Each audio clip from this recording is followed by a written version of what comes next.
বিশ্ব নিধনের এক পায়তারায় নেমেছে ইসরায়েল সহ ইহুদি খ্রিস্টানরা। আসলে আমরা বলতে চাই আজকে ফিলিস্তিনি গাজায় যা হচ্ছে সারা সভ্য দুনিয়া এটা কখনো মানতে পারে না। আসলে আমরা বলতে চাই আজকে পুরো পৃথিবীতে 57টি ইসলামিক কান্ট্রি আছে, দেশ আছে। আজকে ইসলামিক কান্ট্রির দেশগুলো সরকার প্রধানরা চুরি পড়ে আছে, আর মুসলমানরা নিধন হচ্ছে, হত্যাযজ্ঞ হচ্ছে, অন্যায় অত্যাচার অবিচার হচ্ছে। আমরা রুখে দাঁড়াচ্ছি না। 57টি ইসলামিক কান্ট্রি নিয়ে ওআইসি গঠিত। আমি বলছি আজকেই এই ওআইসির পুরো ভেঙে দেওয়া হোক। এ ধরনের সংগঠন পৃথিবীতে দরকার নেই। যেই সংগঠন মুসলমান নিধন হচ্ছে হিম্মতের সহিত হুঙ্কার দিতে পারে না। আমি ডক্টর মোহাম্মদ ইউনূসকে বলছি, সারা পৃথিবীর মুসলমানদের নেতৃত্ব আপনি দেন, আপনি হুঙ্কার দেন সারা পৃথিবীতে। আজকে আমাদের হওয়ার কথা ছিল, আজকে তুরস্ক, ইরান, একটা দেশ কেবলমাত্র ইরান আজকে কথা বলছে আজকে ফিলিস্তিনিদের পক্ষে, মুসলমানের পক্ষে। অথচ 57টি দেশ পৃথিবীতে আছে, 200 কোটি মুসলমান আছে। আজকে 200 কোটি মুসলমানকে ঐক্যবদ্ধ করার একমাত্র হাতিয়ার আমি মনে করছি ডক্টর মোহাম্মদ ইউনূসকে। আপনি হুঙ্কার দিন, আপনি নেতৃত্ব দিন, আপনি ঐক্যের ডাক দিন, সারা মুসলিম পৃথিবী একত্রিত হবে। আজকে বাংলাদেশ থেকে ডাক দিন, কয়েক কোটি লোক নিয়ে আপনি যাত্রা করুন সেই গাজা অভিমুখে। আমরা মুসলমান, ইমান আকিদার যদি মুসলমান হয়ে থাকি, মনুষ্যত্ববোধ যদি আমাদের মধ্যে থাকে, তখন আমরা ঘরে বসে থাকতে পারি না।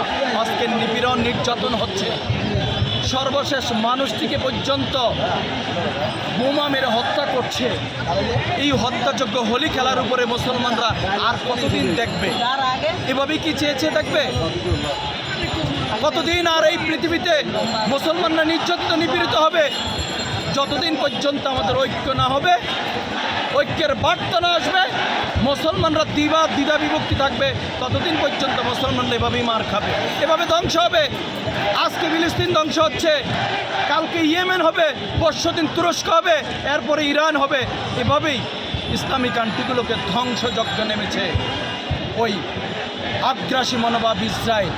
আমরা বলতে চাই পৃথিবীর বুক থেকে ইসরায়েলকে মুছে ফেলতে হবে, মানচিত্র থেকে মুছে ফেলতে হবে। পৃথিবীর ইতিহাসে ইসরায়েল নামে কোনো রাষ্ট্র থাকবে না আমরা যদি মুসলমানরা এক হই।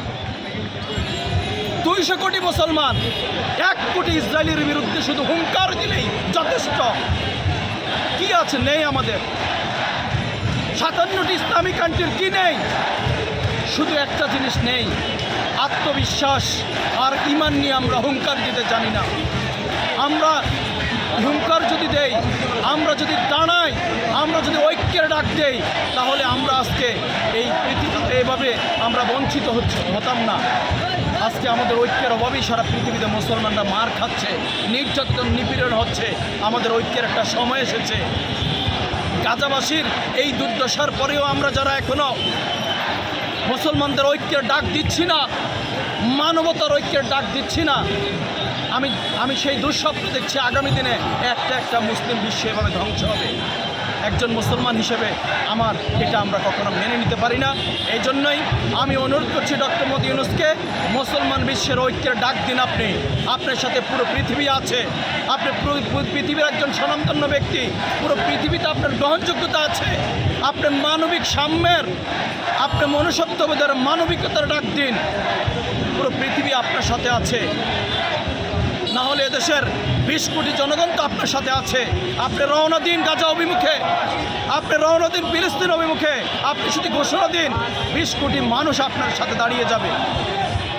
এভাবে মানবতা ধ্বংস হবে, বিপন্ন হবে ওই আগ্রাসী ইহুদি খ্রিস্টানদের মাধ্যমে, ইসরায়েলের মাধ্যমে। এটা আমরা মানতে পারি না। রাষ্ট্রীয়ভাবে আপনি একটা পদক্ষেপ নেন, তাহলেই মুসলমানদের ঐক্যের মাধ্যমেই আগামী দিনে প্রত্যেকটি আন্দোলন সংগ্রামে আগামী দিনে একটি মানবিক বিশ্ব এই মুসলমানরা তৈরি করতে পারবে, আমাদের বিশ্বাস।